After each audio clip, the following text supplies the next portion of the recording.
이렇게 드리도록 하겠습니다. 나를 능하게 하신 그리스도 예수 우리 주께 내가 감사함은 나를 충성되이 여겨 내 직분을 맡기심이니 내가 전에는 비방자요 박해자요 폭행자였으나 도리어 긍휼을 입은 것은 내가 믿지 아니할 때 알지 못하고 행하였음이라. 우리 주의 은혜가 그리스도 예수에 있는 믿음과 사랑과 함께 넘치도록 풍성하였도다. mit보다 모든 사람이 받을 만한 이 말이여, 그리스도 예수께서 죄인을 구원하시려고 세상이 마시다 하였도다. 죄인 중에 내가 괴순이라. 그러나 내가 긍휼을 입은 까닭은 예수 그리스도께서 내 먼저 일체 오래 참으심을 보이사 후에 주를 믿어 영생하는 자들에게 본이 되게 하려 하심이라. 영원하시는 왕 곧 썩지 아니하고 보이지 아니하고 홀로 하나씩 하나님께 존귀와 영광 영원 무궁하도록 있을지어다. 아멘. 우리가요 길 가다가 뭐 걸려서 넘어지면요 크게 다치지 않는 이상은요 벌떡 일어납니다.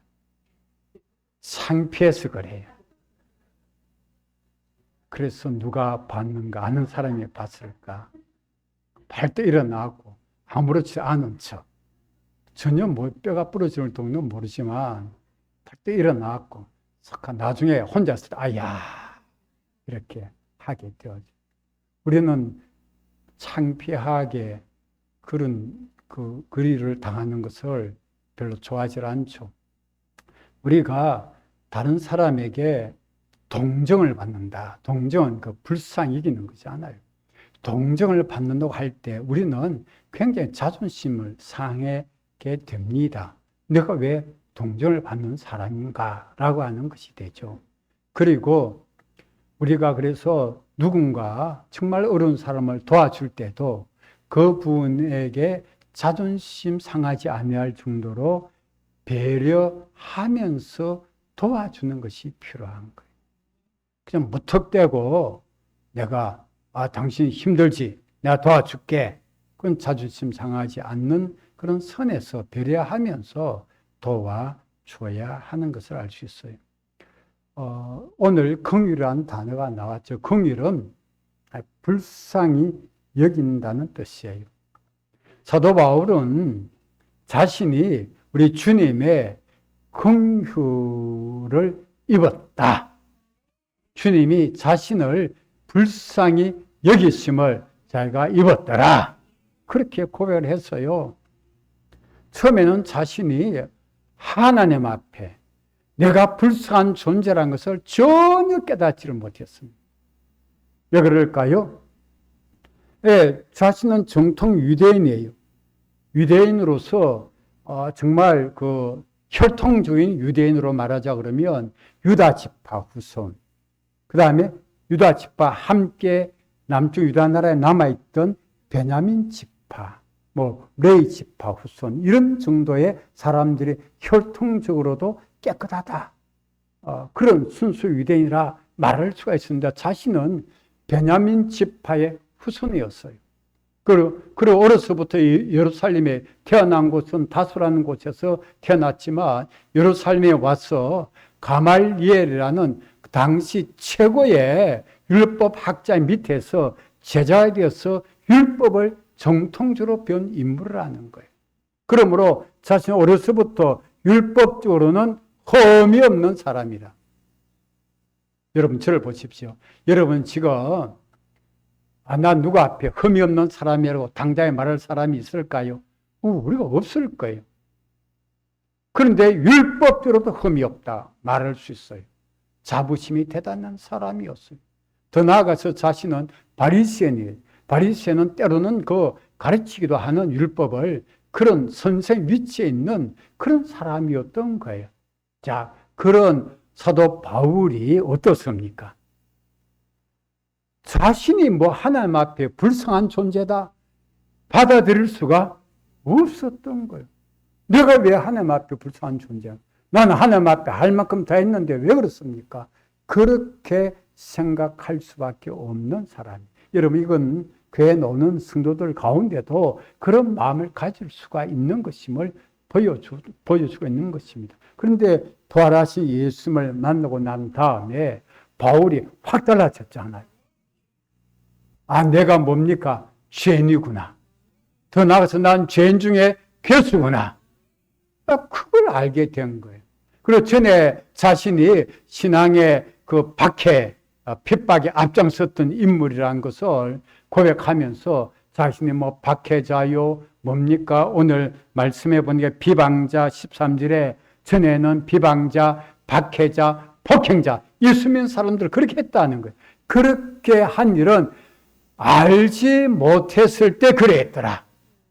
알지 못했을 때 내가 주님과 그 예수님의 사람을 핍박했더라. 그 부활의 주님을 만났을 때 예수님이 하신 말씀이 뭔 줄 압니까? 사울, 그때 본 이름이 사울이잖아요. 사울아, 사울아, 너가 왜 나를 핍박하느냐? 예수 믿는 사람을 핍박한 것이 예수님을 핍박한 것이라고 예수님 그런 음성을 들려줬던 거예요.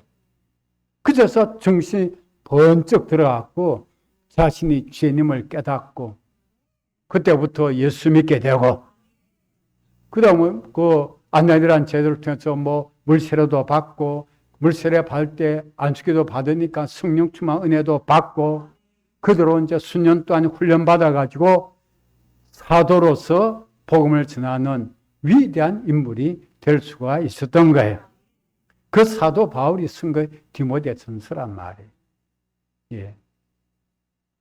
우리나라의 기독교 역사 속에서 있잖아요. 바울과 좀 비슷한 인물이 있어요. 그분이 누구냐 하면 이기풍, 나중에 목사님 되시는데 이분이 예수 믿기 전에 평양 사람인데요. 그 예전 시대에 이제 선교사들이 들어와 있던 시대인데 평양에 무슨 우두머리 있는 줄 압니까? 혹시 그런 말 들어보셨어요? 요즘 그런 풍습이 없는데 그 당시는 말끼리 돌싸움이 있었어요. 그 돌싸움을 한자말로 석전, 돌석자 전쟁 전탄. 석전인데 돌싸움의 최고의 실력자였던 거. 그러니 돌싸움 구경하다가 잘못하면 뭡니까? 돌에 맞아서 그런 부상 당하기도 하는 그런 그 돌싸움이 전통적으로 있었던 거예요. 평양에서.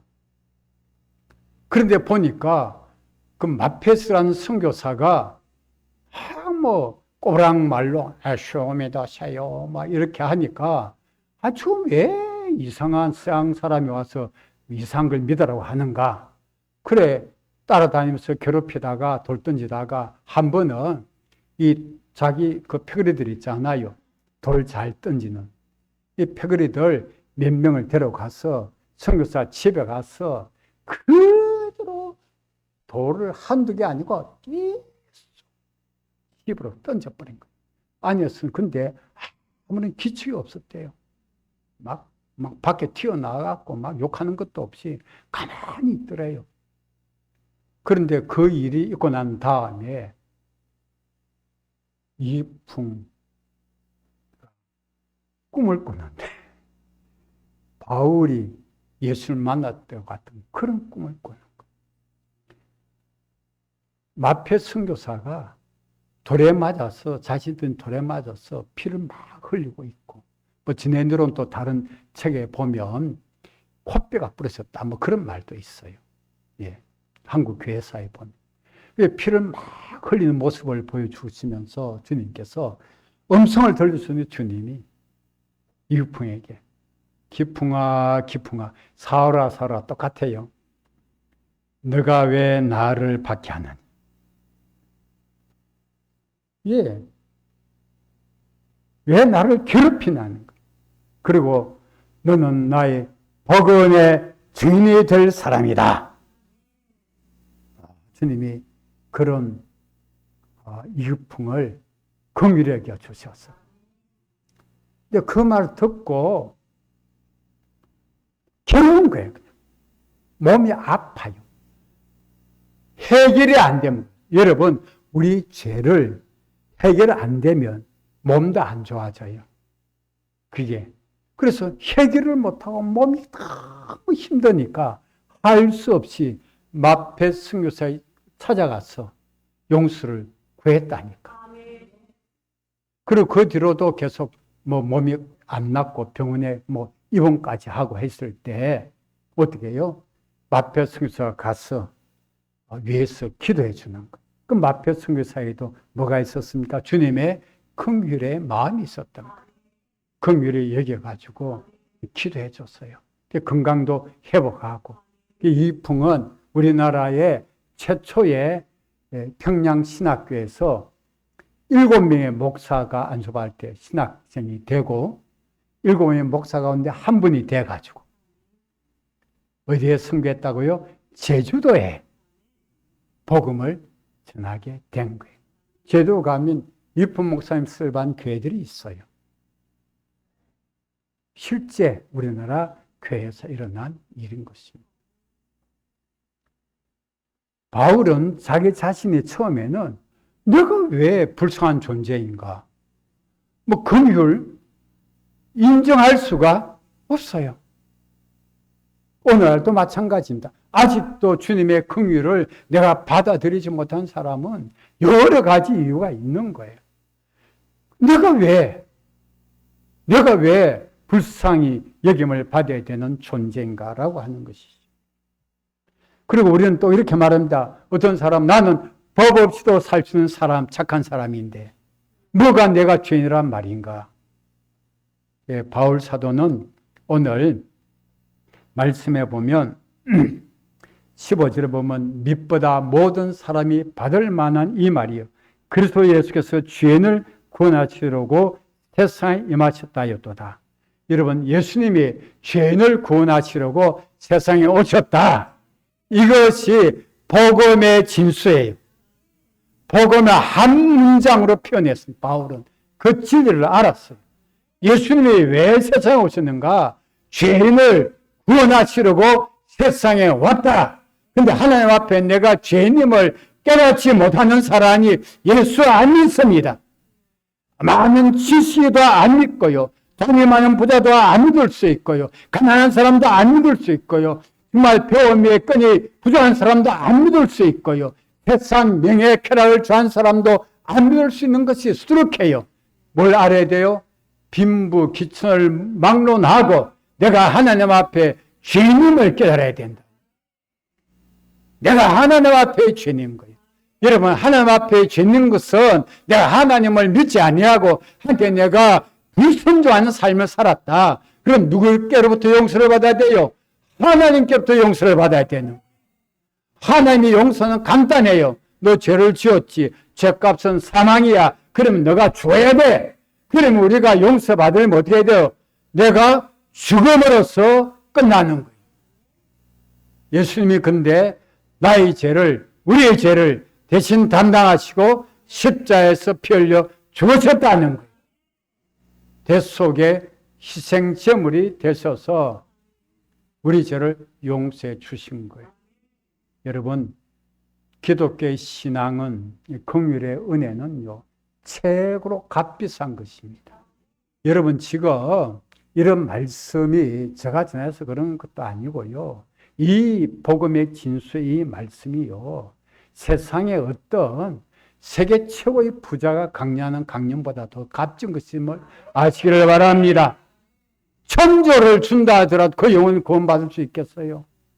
세상의 권력 다 준다 하더라도 그 영혼이 구원받을 수 있겠습니까, 여러분? 이 값진 말씀이에요. 이 복음의 진수예요. 그리스도 예수께서 죄인을 구원하시려고 세상에 오셨다. 모든 사람이 이 말을 받았으면 좋겠다. 그런데 자신은 죄인 중에 괴수라는 이 고백이 나오게 된 거는요, 우리가 예수 믿고 신앙생활을 잘하려고 애쓰면 애쓸수록, 잘 들어보세요, 적당히 신앙생활한 사람에게는 이 고백이 안 나와요. 왜 그러냐 하면 적당하게 보기 좋게 신앙생활하는데 크게 어떤 내가 죄인이라는 고백이 안 돼요. 더 나아가서 죄인 중에 괴수다. 고백이 안 됩니다. 내가 신앙생활 제대로 바른 중심으로 진리의 말씀 따라 신앙생활 제대로 잘해보고 싶은데 뜻대로 안 되는 것을 경험을 할 때 내가 정말 죄인 중에 죄인이구나. 그 고백을 하게 되어져요. 그 유명한 바울 사도의 고백 가운데 또 한 가지가 있죠. 로마서 7장 19절에서 23절까지 제가 읽어드리도록 하겠습니다. 여러분 들어보시기를 바랍니다. 내가 원하는 바 선은 행하지 아니하고 도리어 원하지 아니하는 바 악을 행하는도다. 만일 내가 원하지 아니하는 그것을 하면 이를 행하는 자는 내가 아니요 내 속에 거하는 죄니라. 그러므로 내가 한 법을 깨달았노니 곧 선을 행하기 원하는 나에게 악이 함께 있는 것이로다. 내 속 사람으로는 하나님의 법을 절과하되 내 지체 속에서 한 다른 법이 내 마음의 법과 싸워 내 지체 속에 있는 죄의 법으로 나를 사로잡는 것을 보는도다. 나는 말씀을 따라 살고 싶어요. 내 속에 죄가 있는 걸 발견한 거예요. 죄의 본성이 남아있는 걸 발견한 거예요. 내 힘으로 안 돼요. 성령께서 깨닫게 주심으로. 그래서 바울은 로마서 8장에서 성령께서 내게 자유함을 주셨다. 그걸 깨달아 알게 되는 거예요. 신앙생활은 여러분 수박의 아무리 당도가 브릭스가 높아도요. 수박 시푸른 수박 겉을 핥아보세요. 얼마나 맛있겠습니까? 쪼개가서 또 구경만 해보세요. 침만 꼴딱꼴딱 넘어가지 얼마나 맛있겠습니까? 실제로 쪼개서 먹어봐야 맛을 알아요. 예수 믿는 맛을 알기를 원합니다. 우리 성도들이요. 예수 믿는 맛도 모르고 교회를 다니지 마시고 오늘 많은 사람들이 예수 믿는 맛을 모르고 교회를 다니다가 떨어져 나가요. 제대로 그 맛을 아는 사람이 그렇게 많지를 않아요. 그 맛을 알면 평생 주님을 안 떠나요. 평생 몸된 교회를 떠날 수가 없었어요. 예, 그렇게 됩니다. 제가 지난주에 신협에서 그 상무이사 되는 분, 지난번에 일하시다 한 2, 3년 쉬다가 다시 들어오셔서 반갑게 맞이했어요. 교회 일로 갔다가 인사하고 또 식사를 함께 하자고. 저 집사람과 함께 갔는데 그 근처 맛있는 식당에 가서 식사를 하면서 교회 얘기를 쭉 해주는 거예요. 자신 다니는 그 교회 이분 한 60쯤 되셨죠. 뭐. 그런데 주일학교 때부터 다니실 거예요. 그리고 어제 제가 금요일 갔는데 그 다음 날이 토요일, 어제죠. 그 담임 목사님 원로 추대식 후임 목사 위임식을 한다 그래. 그게 역사가 오래된 교회예요. 그 목사님이 담임 목사님이 20몇 년 있다가 은퇴하시고 또 후임 목사님이 그렇게 오시게 되는 그런 과정 얘기를 쭉 은혜롭게 다 이 얘기를 은혜롭게 많이 들었었어요. 봐요. 주일학교 출신이 어떻게 해요? 예, 장로님들. 그리고 장로님들이 많이 계신데 주일학교 출신 친구 장로들이 많이 있다는 거예요. 깜짝 놀랐어요. 신앙생활은 그렇게 해야 됩니다.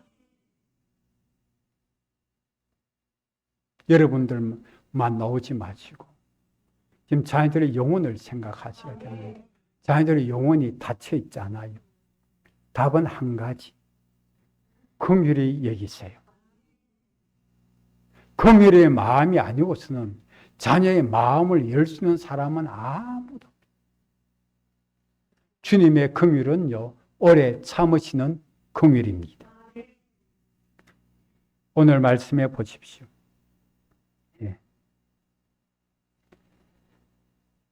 16절에 그러나 내가 긍휼을 입은 까닭은 예수 그리스도께서 내게 먼저 일체 오래 참으심을 보이사 후에 주를 믿어 영생하는 자들에게 본이 되게 하려 하심이라. 바울은 자기 자신에 대해서 주님이 구원의 은혜를 베풀어 주시기 위해서 긍휼을 입혀 주셨는데 그러기까지 어떻습니까? 오래 참으셨다는 것. 여러분, 주님의 긍휼은 오래 참으심의 긍휼입니다. 오래 참으심의 긍휼. 오래 참으시는 것.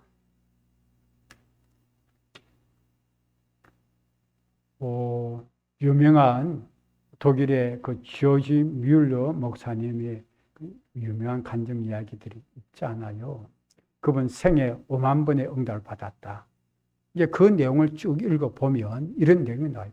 생애 5만 번의 응답을 받았을 때 그분이 이제 영국 브리스톨시에 가서 고아원을 했잖아요. 2,000명, 3,000명까지 단 말씀만 믿고 기도로서 애들을 먹였던 거예요. 키웠던 거예요. 입혔던 거예요. 그런데 막 적극적인 기도 응답들도 얼마나 많이 받았는지 몰라요. 5만 번 응답을 받았어요. 근데 그분이 40수년 동안 기도했던 기도의 제목이 있는 거예요. 한 분, 친구분이 자녀 같은데요. 그 영혼 구원을 위해서 40년 이상을 기도해왔다는 거예요. 여러분, 우리의 기도의 응답에는요, 신속한 응답도 있지만, 오래 참고 기도해야 될 그런 기도의 제목도 있습니다. 영혼 구원은 언제까지가 기회인 줄 압니까? 그 영혼이 이 땅에 살아있을 때까지가 기회예요. 그러므로 그 영혼이 생명이 깜빡한다 싶으면 만사를 제쳐놓고라도 뭐가 그리 중요합니까? 한 영혼 살리는 일보다도 뭘 그리 중요한 게 있다고 그 영혼 살리지를 못하고 있습니까? 영혼 살린 것보다 더 귀한 건 세상에 없었어요. 다 내려놓았어요. 그 영혼을 위해서 집중적으로 기도하고 어떤 마음으로요? 긍휼히 여김으로. 긍휼의 마음이 있는 사람은요, 긍휼을 아는 사람이에요. 여러분, 긍휼히 여기는 사람은 긍휼이 있는 심판을, 그러면 우리는 주님의 긍휼이 있죠. 긍휼이 없으면 긍휼이 없는 심판을 받게 된다. 우리는 구원을 위해서 어떻게 여겨야 됩니까? 긍휼히 여겨야 돼요. 주님이 그토록 오래 참아주시는 거예요. 우리가 예수 믿고 신앙생활을 하면 할수록 어떻습니까? 주님의 나를 긍휼히 여겨주셨구나. 처절하게 그걸 깨닫게 되어지는 것입니다, 여러분. 그래서 우리가 그 은혜를 힘입어서 열심히 주의를 잘하더라도 그건 전적으로 주의 은혜일 뿐이라. 그게 고린도전서 15장 10절의 내용 아니겠어요? 내가 한 것이 아닌 주님의 은혜입니다. 은혜만을 얘기하게 되어지는 거예요. 얼마나 좋아요.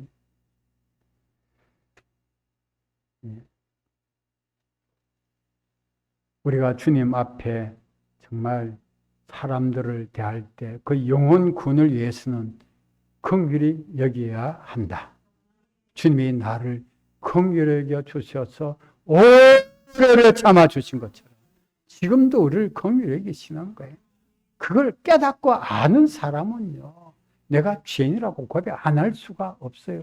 내가 주의 은혜를 너무 많이 받았구나 감사하지 아니할 수가 없고, 내가 영혼 구원을 위해서 상대방을 어떤 마음으로요? 긍휼히 여기게 되는 거예요. 그런 마음을 품는 거예요. 그래야 그 영혼이 구원받을 수 있습니다. 기도하겠습니다. 주님의 긍휼 입음을 알게 하여 주셔서 우리도 긍휼히 여기는 마음으로 영 구원을 일을 할 수 있게 하옵소서. 예수님의 이름으로 기도하옵나이다.